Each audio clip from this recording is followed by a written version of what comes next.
Maize, meaning that which sustains life, was domesticated some 10,000 years ago in Mexico. It was introduced to southern Africa in the 1600s by European colonizers. 200 years later, the status of maize in South Africa changed forever with the mining boom. Maize was established as a mealy flour grain that fed the thousands of migrant workers who worked on the mines. Maize is now a staple food for the majority of the population. In 1997, the South African government approved the cultivation of GM maize in South Africa, becoming the first country in the world to grow GM seed to produce its staple food. Since then, South Africans have been consuming GM maize without their knowledge or consent. Currently, South Africa cultivates GM maize, soya, and cotton. It took over a decade before consumers finally won the right to know whether the food they were eating was genetically modified. The Consumer Protection Act provided for the mandatory labeling of GM foods containing 5% or more genetically modified ingredients. ACB and consumers contested this 5% threshold to trigger labeling as unscientific and campaigned for the internationally recognized 0.9% threshold. We unfortunately lost the battle due to the power and control of the food industry. This 5% threshold means that a huge amount of processed food on supermarket shelves with ingredients in which less than 5% is derived from GM will be unlabeled.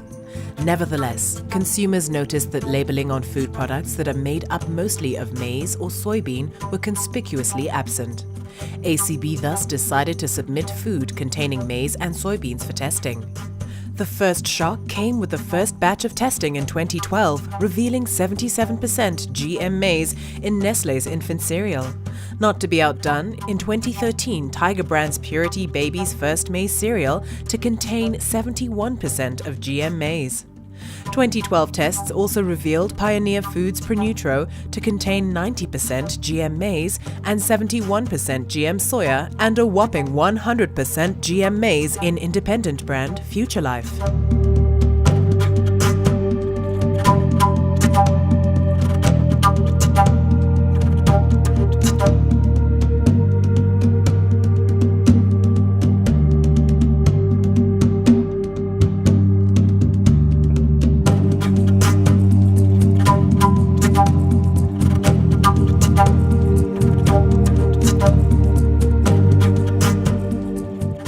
Too many of these products were either not labeled or labeled misleadingly.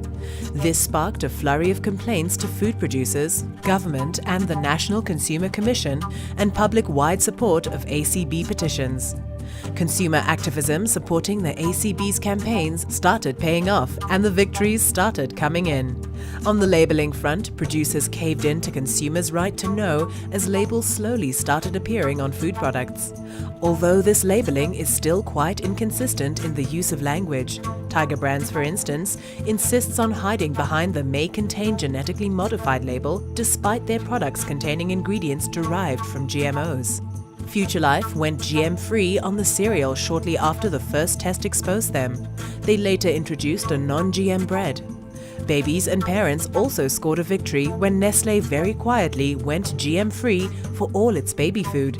Again, not to be outdone, and after consumer anger and pressure, Tiger Brands followed suit and launched a non-GM Purity baby food line. Given that over 90% of our soya is planted to GM soya, some manufacturers such as Woolworths have taken to removing the soya flour from their breads to provide consumers with a non-GM bread option.